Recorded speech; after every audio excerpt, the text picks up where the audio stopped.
Welcome, everybody. Thank you for joining us. I just want to see if I can, no, yeah, okay. So we're live. Thank you for joining us in this session on ending LGBTIQ gender-based violence in Asia. Just a couple of things. Please introduce yourself in the chat box. Provide your name, the city or the country that you're joining from would be very helpful. And if you have comments and questions while people are speaking, the speakers are speaking, please put your questions into the Q&A box and rather than in the chat box. This is not a panel in the sense that we're not going to be doing this session as a panel. This is an interactive discussion. I will be posing some questions, 4 main questions actually, and then everybody else will respond to the questions. They respond to each other. They may ask questions of each other. We will not necessarily be taking turns. So it will be interactive in that sense.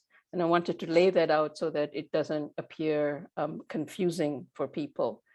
Now, if you look at the description of this session in the program, it basically says that speakers will be reflecting on the vulnerabilities and gaps in service provisions to LGBTIQ people who are experiencing gender-based violence during the pandemic, failures of domestic violence legislation in protecting LGBTIQ people, that we will be discussing conversion therapy as a form of gender-based violence.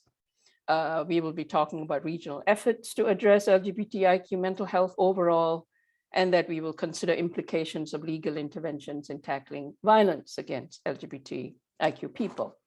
Well, the way that we are going to address all of these issues is basically by talking about 4 questions, and I will go through those questions in a minute. But before all of that, as usual, I've forgotten to do introduction, so let me start with that. I'm the session organizer. My name is Grace Poor. I work at Outright Action International, and I'm the Asia Regional, Asia Regional Coordinator, and I also manage the Asia LGBTIQ network on SOGI and gender-based violence. This network was formed in October 2020. It is the first regional effort that takes an intersectional, feminist, LGBTIQ approach to addressing gender-based violence. We currently have members from, I would say, 12 countries across Asia. All of the members of the network have diverse expertise, experience, and knowledge about improving protections and services for LGBTIQ people who are facing gender-based violence in Asia.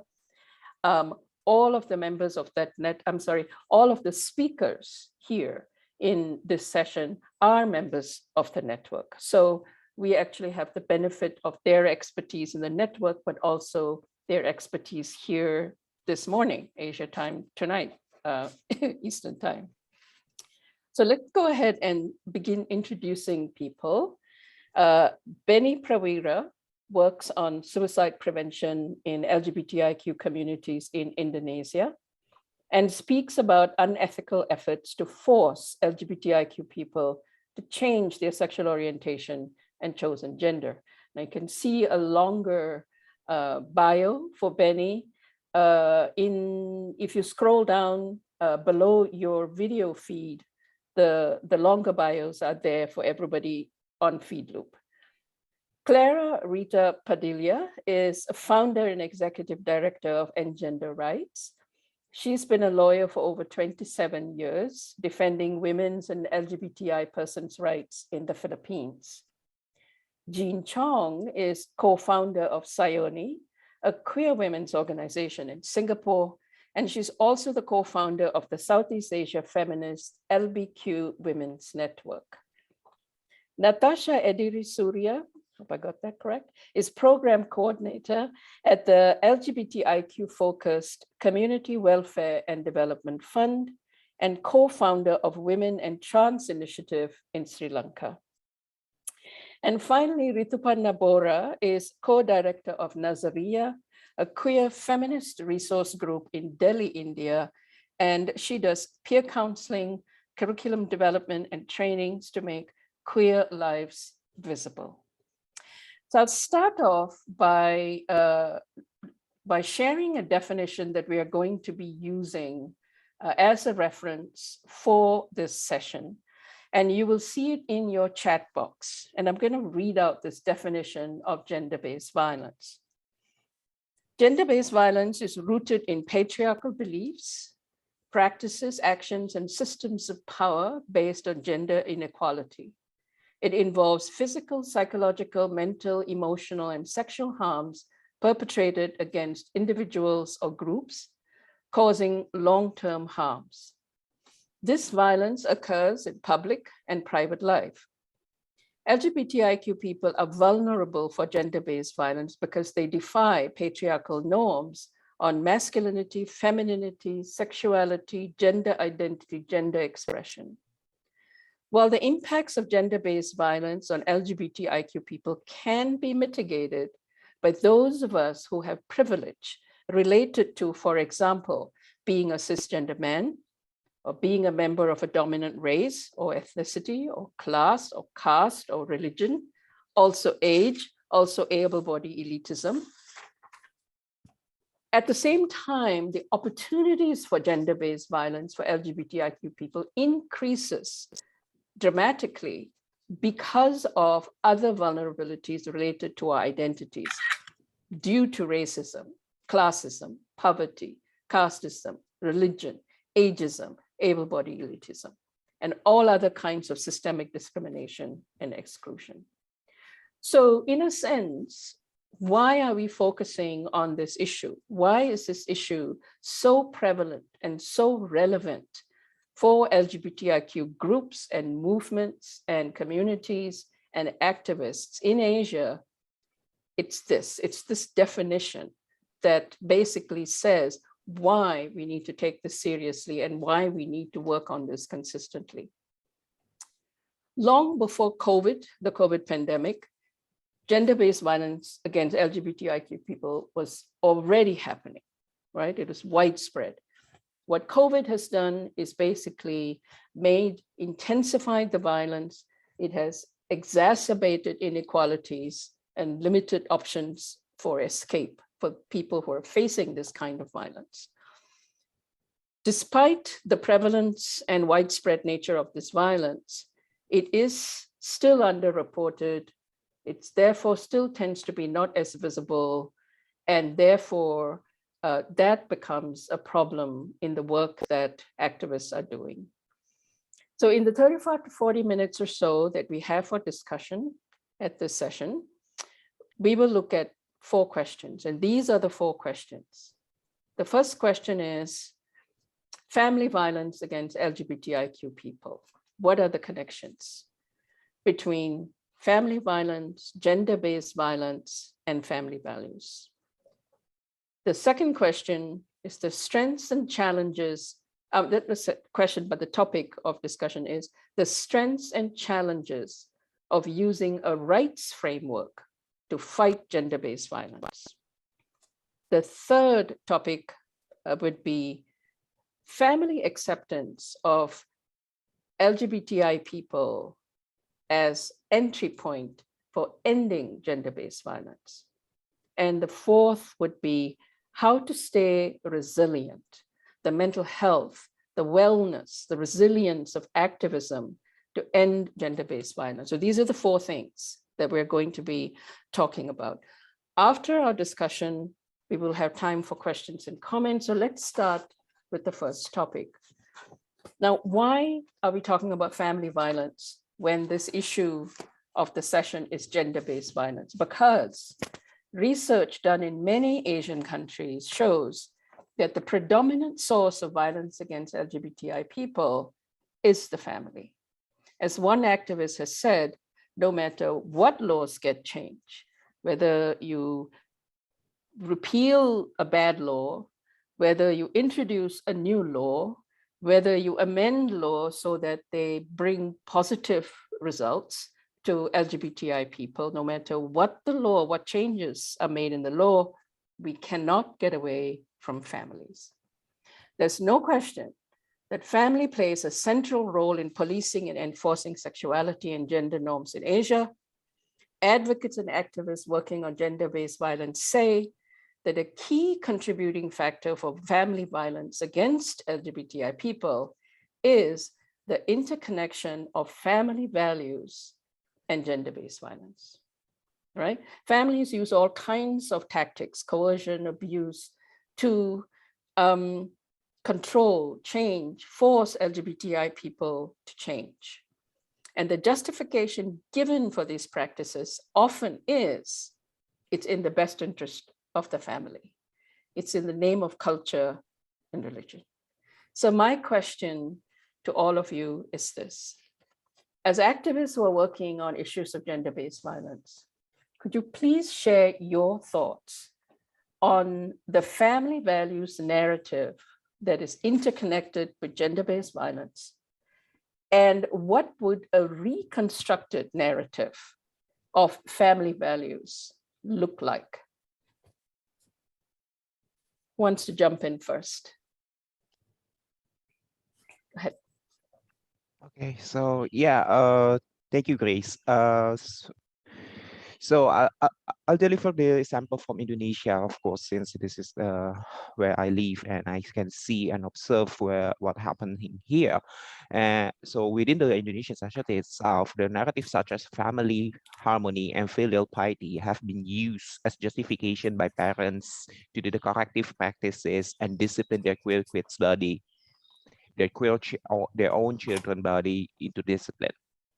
And in recent years in Indonesia, we also have this public narrative come from the homophobic groups, the queerphobic groups in Indonesia that mention about family resilience, and it becomes such a kind of theoretical justification for promoting conversion therapies and propagating their hate toward queer people. So while we already have these local resources saying more about the family faces, saving family faces, family harmony, they also reinforce this by the family resilience narrative. Unfortunately, the end result is actually against their expectation about what family would look like. As I can see that, when it comes to, you have to face family, you have to save our family face, the child instead have more resentment toward their parents, and it creates more conflict within the family. They can't. Or at a very worst case, Grace, can you imagine that such family narrative is also used to force arranged marriage between queer people and cishet people? And that we also know has led to more harm to both parties in the arranged marriage. So as we can see, this is not what family should look like. This is what kind of family that you build, what you are trying to build when it is based on a foundation of fake love and arrange everything. So yeah, I think we really need to reconstruct this family harmony narrative, family resilience, and family faces narrative in Indonesia, especially as I can see it in COVID times like this. For my friends who are university students and they happen to study in outside of their hometown, even though their campus is closed down and they're encouraged to go back to do the online study, they don't want to because they feel unsafe within even their own family within their home. So I suggest that we can argue that saving family faces in a conservative way had created more family conflict rather than creating family resilience. Family resilience can only be cultivated by having more loving attitude and fulfilling their parental caring duty as toward their child. So there will be no more conflict. There will be more spaces inclusive toward queer people in the family. Can I jump in? Please. Yeah, I totally agree with Benny, but I will talk a little. To me, I want to talk a little bit about Singapore and how they use this idea of family values to control. It's kind of like a social contract. But before I go into that, I wanted to talk about how family values is so embedded in Asian culture, is even in our language. So there's this Chinese proverb in Singapore that's often used, is 国家和万事兴. It means family over everything.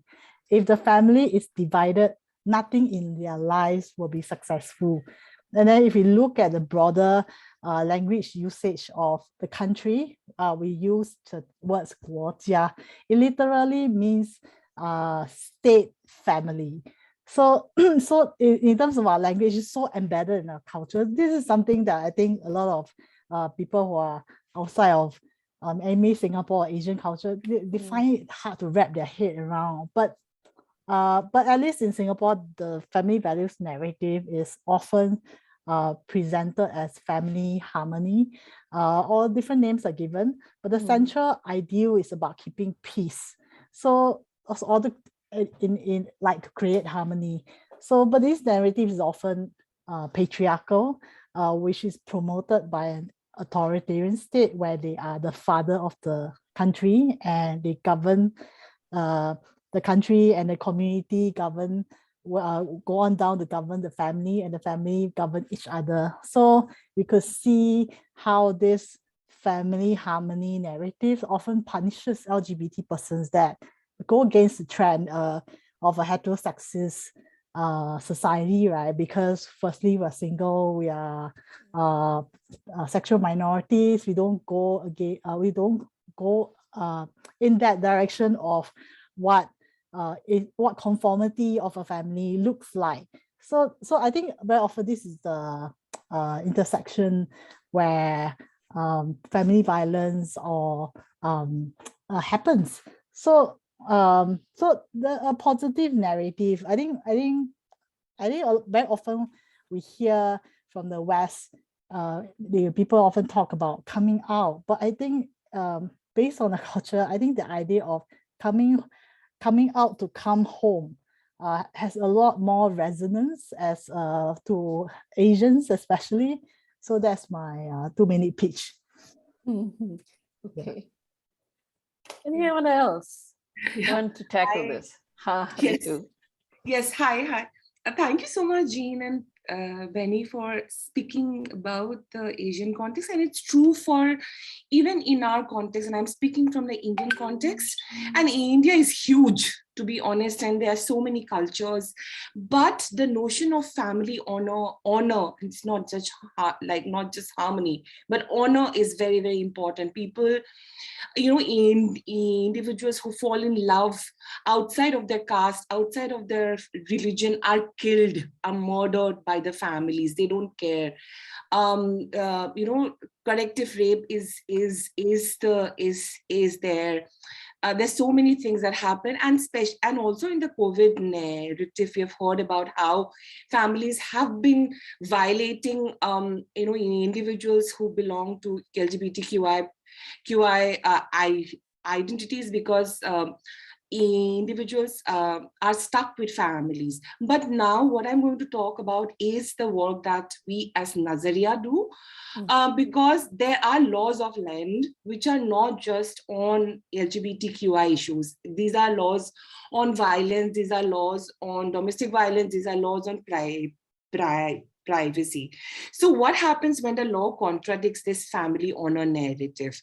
The fact is that sometimes some of these families, especially belonging to lower middle class or middle class, do care about the law when we go to the courts or we go to the police station. And this has happened in many of the cases where the Indian parents are afraid of the law. Once the police gets involved or when the judiciary gets involved, parents are forced to listen.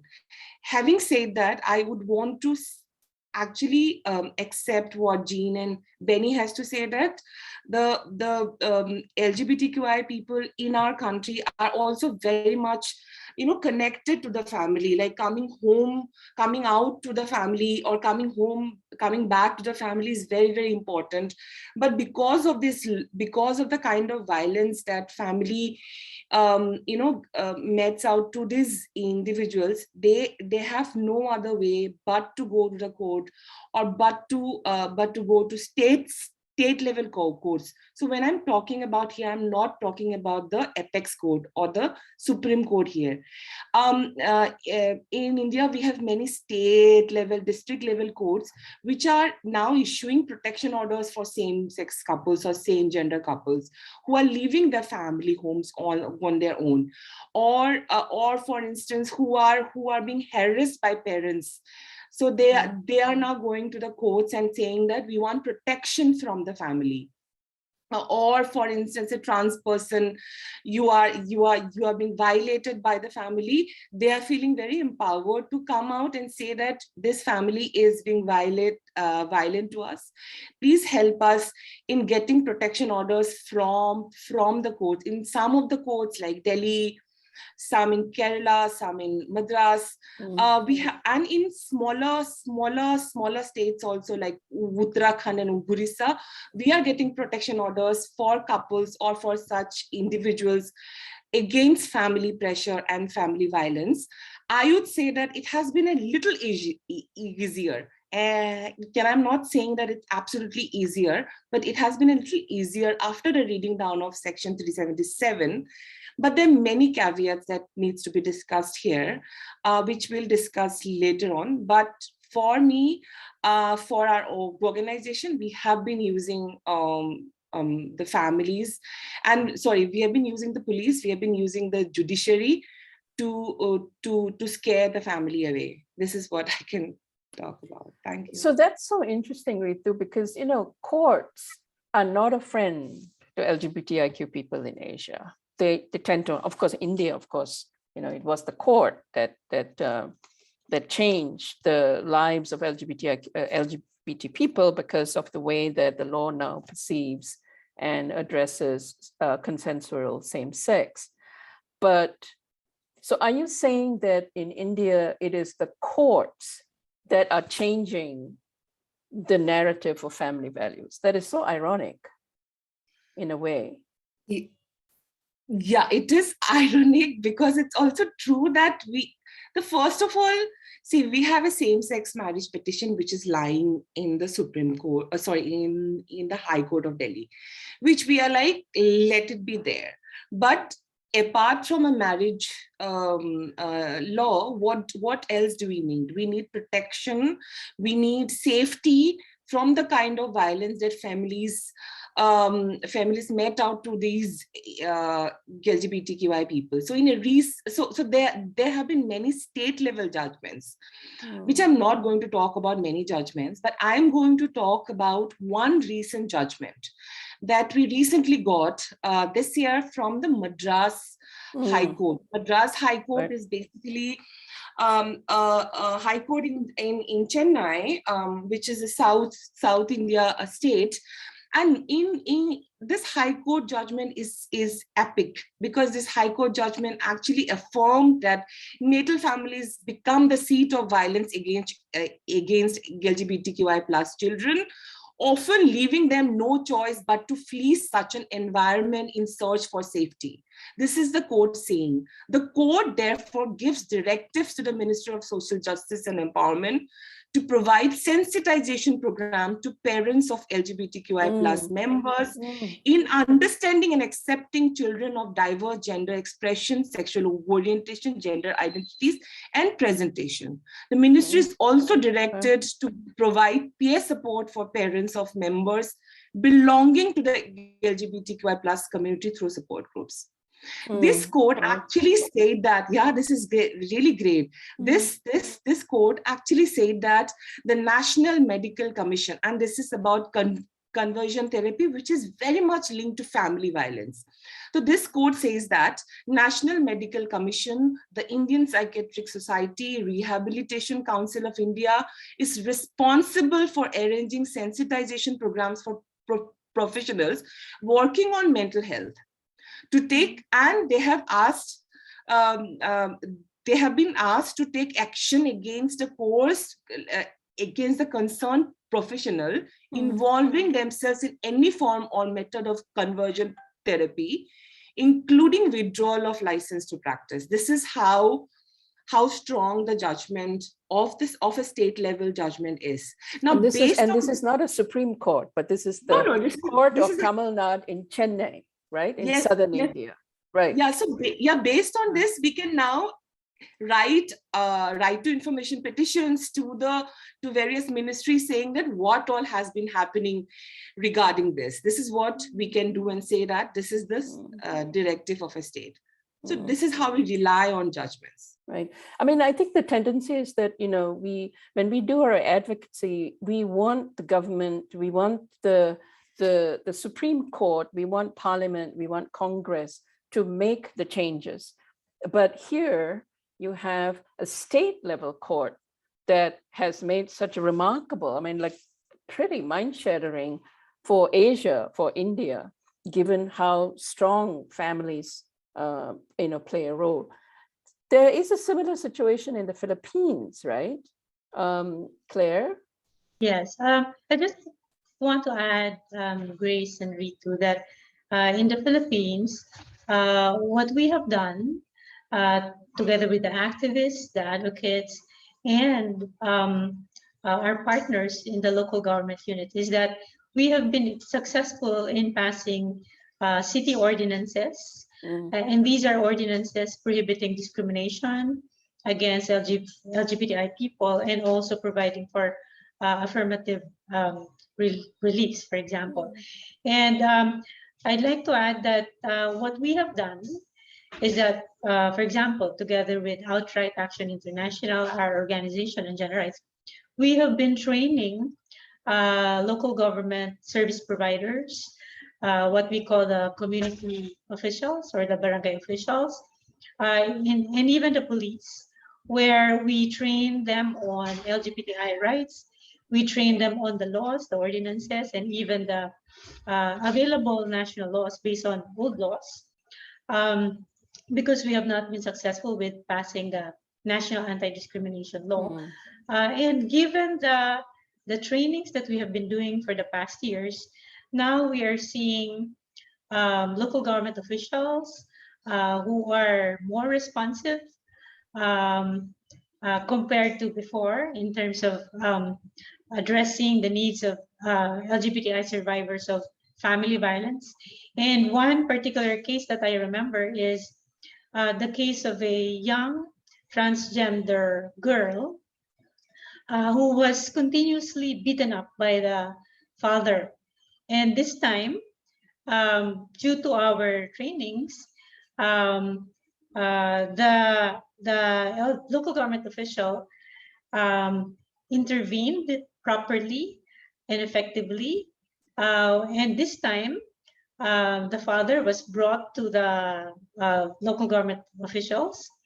And one clear and immediate action that was taken was to bring, this was the choice of the transgender girl, to separate her from the abusive father. And basically, it was her choice to live with her grandparents. And to us, that's a clear success story. Plus, we also, in the trainings, we also train and capacitate the local government officials in the national laws, for example, which laws could be used and which laws not to use. For example, there are cases where Can I ask you, let me ask you a yes. question. Sorry to interrupt. Something just popped into my mind. So when you are training the government officials, okay, you are using a rights-based framework, right?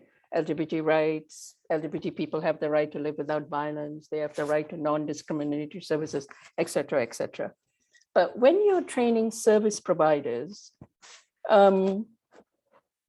who themselves may be families and parents and so on and so forth, and who are heavily influenced by the Catholic Church, etc.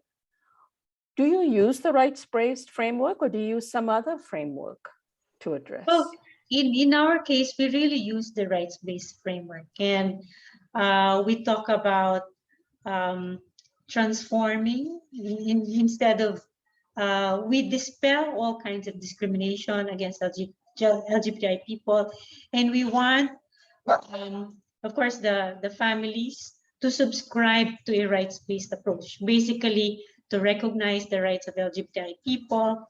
And in that sense, we talk about equality and non-discrimination against LGBTI people. We raise the discourse, not just on available laws, but also on advocating for a comprehensive national anti-discrimination law, which would raise the discourse to a human rights discourse level. And we always mention, myself, I mentioned the issue of religion not being used as an excuse to discriminate against LGBTI people. And what's very important in transforming that we see is that when we talk about the harmful impact of discrimination, whether this is family violence, school bullying, or this is violence in the streets or hate crimes or killings, we are able to transform the negative views of the local government officials and police, and they become partners in a sense where they are able to address gender-based violence against LGBT people.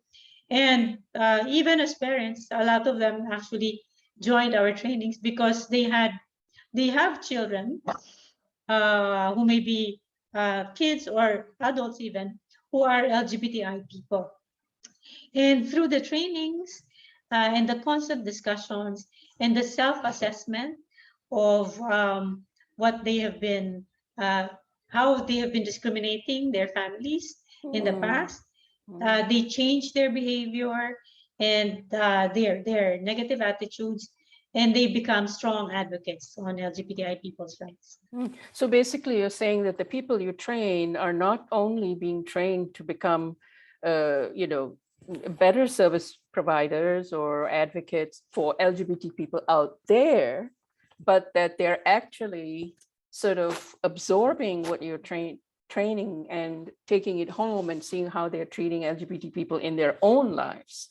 And that's the approach that you're taking then.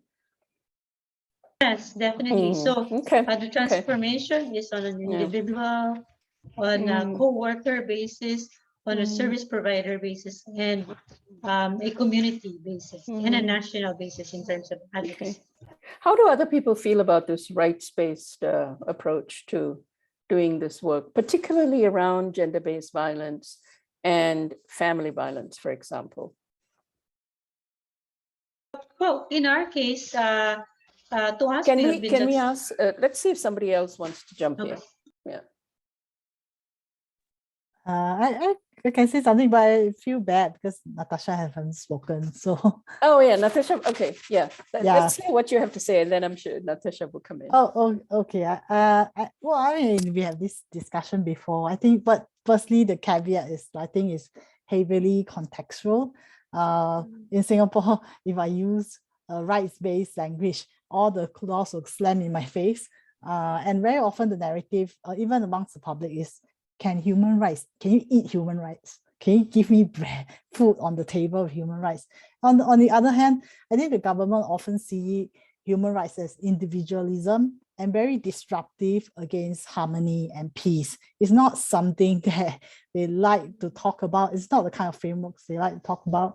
So, so in that sense, for us, when we advocate the government around domestic violence, we often talk about duty of care.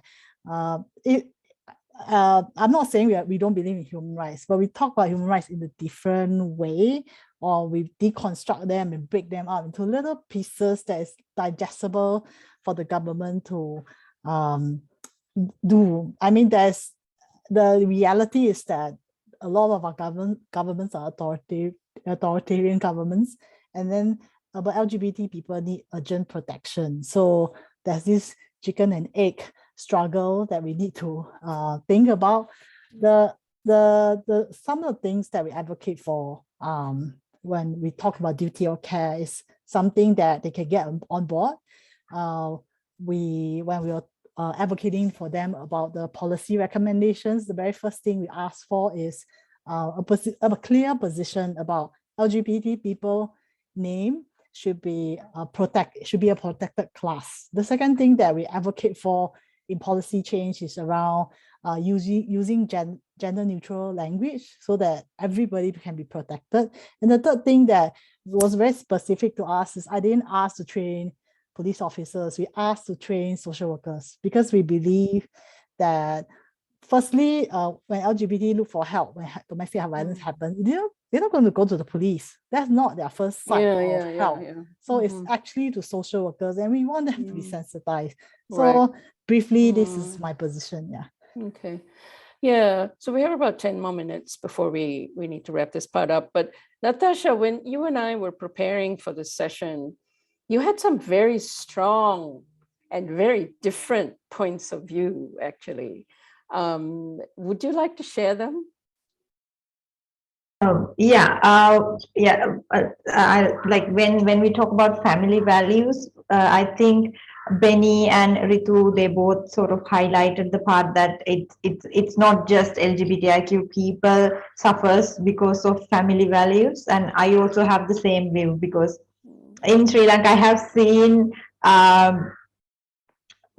like family, or the concept of family is filled with influenced by patriarchy and religious and cultural influences, and it is filled with this power dynamics, gender roles.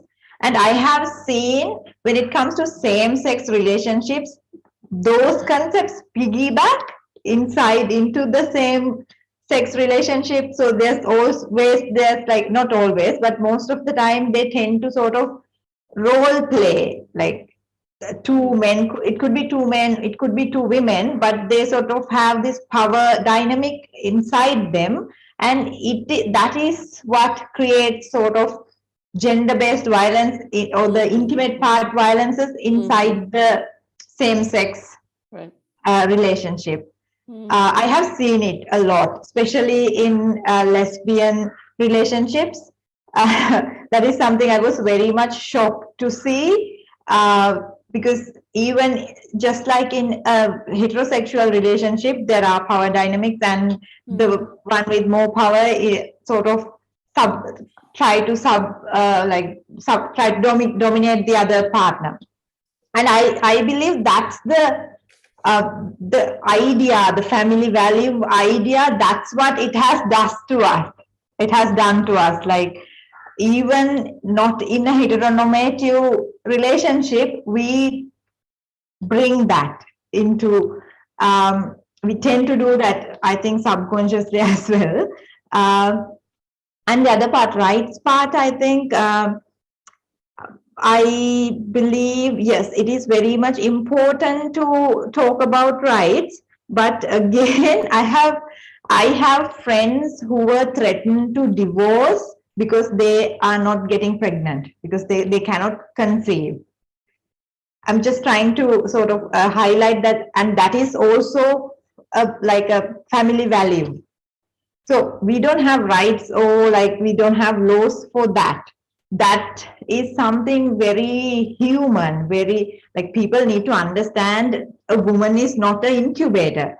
I mean, I want to sort of make the link, like create that link, even with like same-sex relationship, LGBTIQ people. Yes, we need rights to protect us. We need laws to protect us, but at the same time, we need advocacy and we need empathy, we need compassion, and not just rights can do that. I think we need a humane approach, not just a right-based.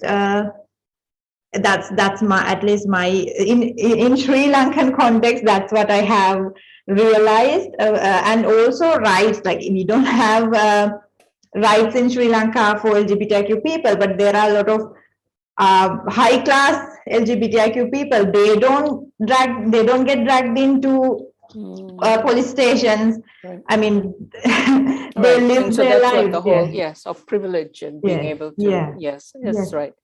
So let's wrap up our session by talking about wellness, mental wellness, and resilience. Just for the audience, the network, the Asia LGBT network on SOGI and gender-based violence has actually begun mapping mental health stressors of activists, LGBTIQ activists who are working on gender-based violence issues. And we'll produce a report. It's just a preliminary kind of a study. We'll produce a paper, which we will share. And hopefully based on the findings of this mapping, we will be able to undertake a larger project. Because one of the things that activists have been talking about is that because gender-based violence has increased, because of the pandemic, because they themselves are going through so much pressure to deal with what the state is not able to do, that there are no spaces that supports wellness for activists, let alone for LGBTIQ communities. And given that in Asia, there is such a lot of stigma about seeking counseling, for example, what are the other ways in which to achieve wellness and so on? So my final question to all of you, and let's do it quickly, is that, let's put it this way, resilience has become such a buzzword, right? Everything is resilience now. And the way people talk about resilience, I feel, it's almost as if it's the individual's responsibility. It's a group's responsibility. It's a movement's responsibility to be resilient, right? Almost as if it's taken out of context of all of the societal and the systemic oppressions that we face. So let's take it to the personal level.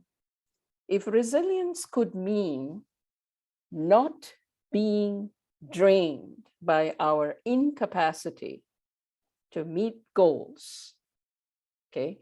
If resilience could mean us not being drained by our incapacity to meet goals, what would one hope, one practice of resilience be that you recommend for staying in the fight to end gender-based violence against LGBTIQ people in Asia?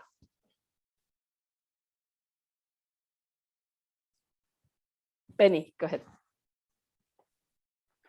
Yeah, I think we all have to acknowledge that we are all driven by our compassion to make a world less queerphobic.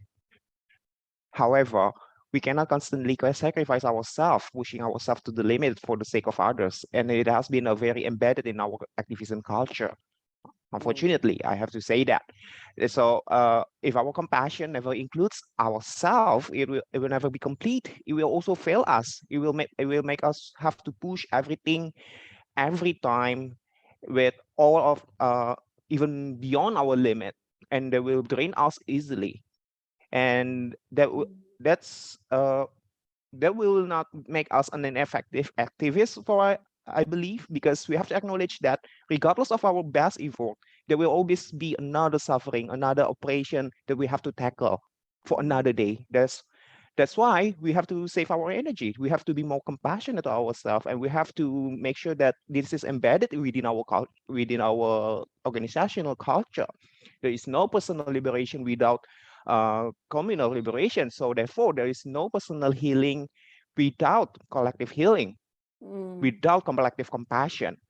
And that's that's why we have to make it more balanced in our site, and we have to embed it in our organizational culture. Oh dear, I was about to, after Benny, I can't say anything anymore. I was about to say a good glass of wine. But in order to say something more profound, hey, you don't have to be profound. I mean, there is profundity in a glass of wine or a bottle of wine.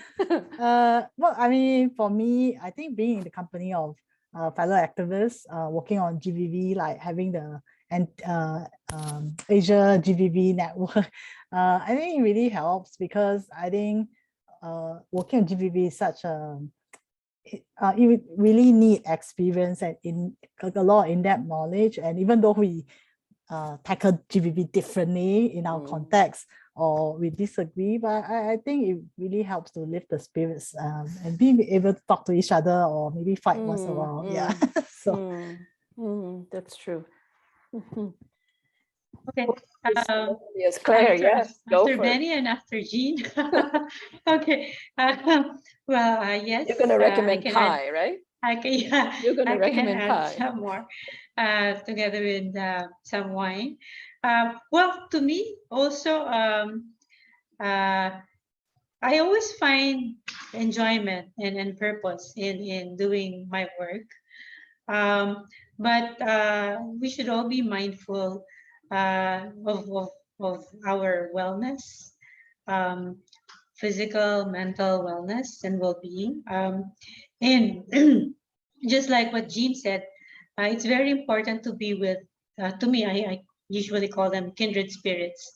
So being with you people and being with the advocates now who are with us in the Zoom, in the feed loop, is very important. And for us to continuously push on, given our long and arduous fight, and hopefully we can inspire more advocates and allies to join us. Okay. Ritu and Natasha. Natasha, go ahead. Okay, thank you. I think for me, like during the last lockdown and the pandemic situation, one thing I realized was it's very much important to take care of my mental health, getting a proper sleep, and keep myself hydrated, and also knowing when I'm going to burn out, and realizing it's not always the same, because there are other factors as well. It could be in a pandemic, I can't be as productive as I was before. So I have to understand that and be compassionate about it. And also that's where the collective care came in for me. So when I said my network, okay, I'm having trouble, I need a break. Maybe these days I cannot meet deadlines. And then they stepped in. Okay, take a break, take care of yourself, do whatever you can, and we'll figure this out. And yeah, I think that I sort of understood the importance of having a collective care, having that compassion coming from my network, and also me giving that compassion to myself, and that understanding, okay, it's okay that you cannot work in this moment. And that doesn't, I had a moment, okay, am I getting old? But I realized, no, I'm in a pandemic and I'm stuck in this house for so long. So I am having a mental breakdown. So I'm going to take a break, and it's okay. That doesn't mean that I am I didn't do my part, or that is also something, that not feeling guilty about feeling overwhelmed. And yes, yeah, that was a really good experience, actually. Thank you. So Ritu, you have the last word on this. After Benny, after Jean, after Claire, and after Natasha, I actually have nothing else to say, but to say that the fact that collective care is important, but for me to be able to be vulnerable is something that I've learned.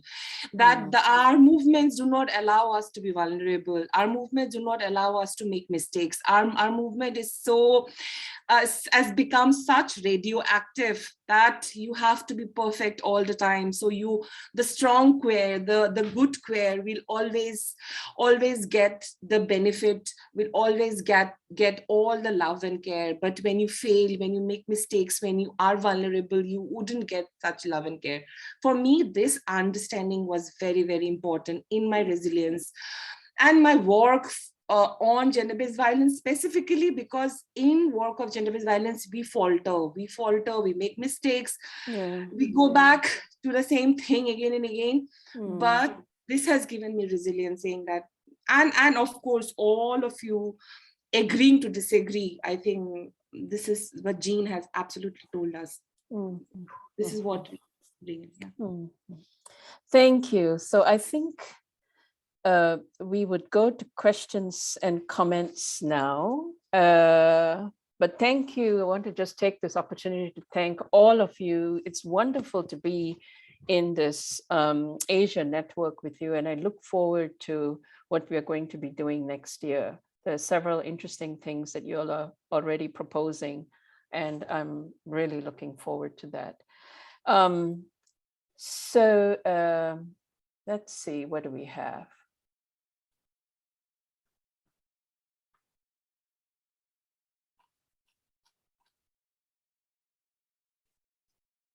I'm trying to see if there are any questions in the chat box. I don't see anything.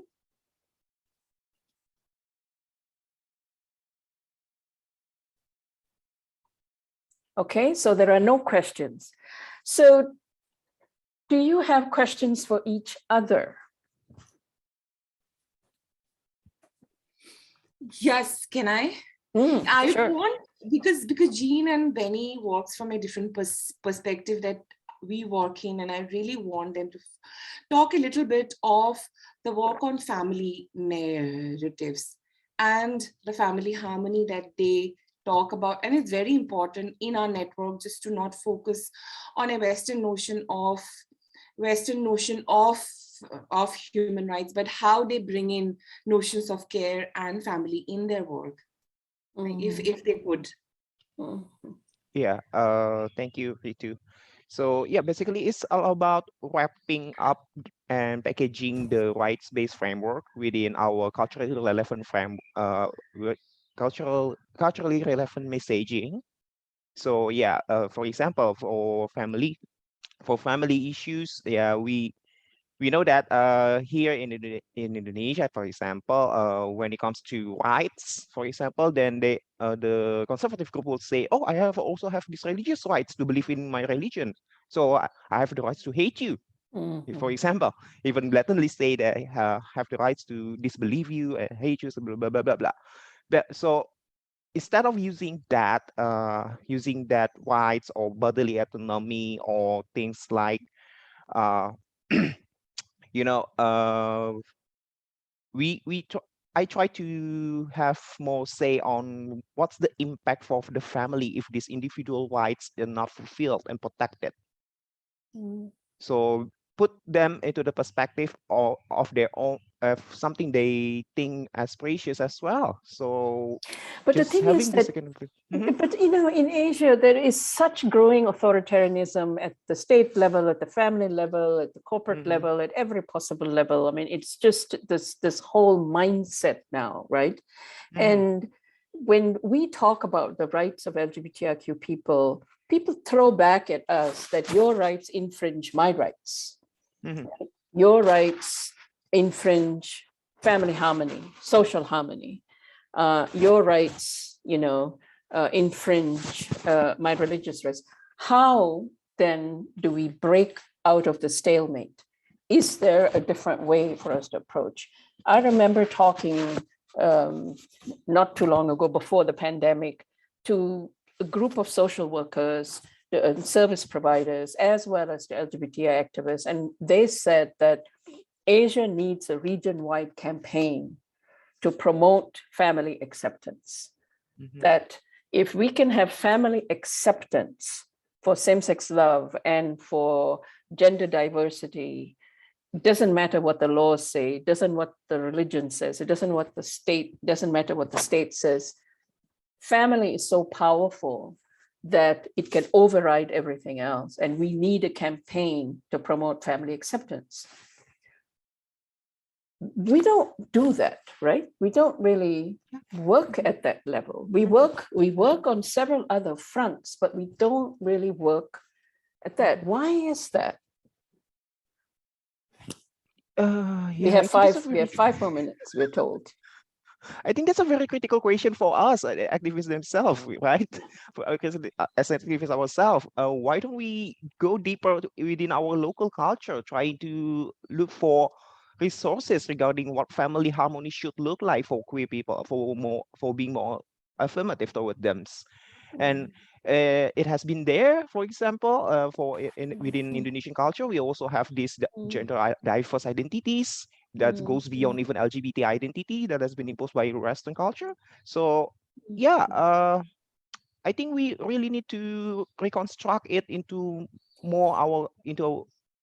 what's more familiar and what's more acceptable in our culture, how to speak their tone, how to speak within their mindset, but make it a little bit friendly toward our queer and a little bit more affirmative to queer people, so that it will keep the family in harmony, that it will keep everything as they want it to.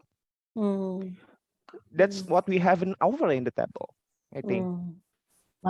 My answer is a lot more simple. The need is great, the resources are little. So I think we often have to choose our fights. As much as I say that the law might not change family violence against LGBT person, but we still need the law. Law is a very important tool for how the courts react and things like that. So that's a simple answer. But the other thing is that I think, to me, in Asia, there's a wealth of information. Like I forgot to mention that, for example, when we were advocating the government of domestic violence, we used the Sri Lanka manual, the Outright and Women Media Collective manual for social service workers, right? Social service providers. I think that the information is there. And that we don't have, it might look like there's not a lot of stuff going on, but there is. And a lot of social service providers have looked at the manual and say this is excellent material. It's not necessarily just from America, just from Asia itself. There's so much good stuff going on. Yes. Yeah. So we're at the point, we have about 2 minutes before our session is over. Does anyone have a 1 minute closing comment or not? Otherwise, I think what we can say is that the network is currently, Outright is currently mapping domestic violence laws in 10 countries in Asia. And the purpose of that is to see if there are ways in which the laws can be implemented in inclusive ways. It's looking at that some of these laws are old laws. They still use the binary definition of women. They are still referred to as violence against women laws. We are really at the network trying to push for the shift from violence against women to gender-based violence, because the heart of gender-based violence and violence against women is patriarchy and gender inequality. And so there will be several things that we will be doing, but I think what we would really like to do is that at the end of the day, whether we are looking at laws, whether we're looking at advocacy, we keep coming back to this thing about gender-based violence and family. And how are we going to, and we're going to come up with some creative, different ways in which to address this, because this seems to be the biggest, one of the biggest issues that LGBTI people are facing. So thank you so much to everyone. And we will see you tomorrow. I hope that you're going to be at the the rest of our summit sessions. We have a great keynote lined up. So we'll see you tomorrow.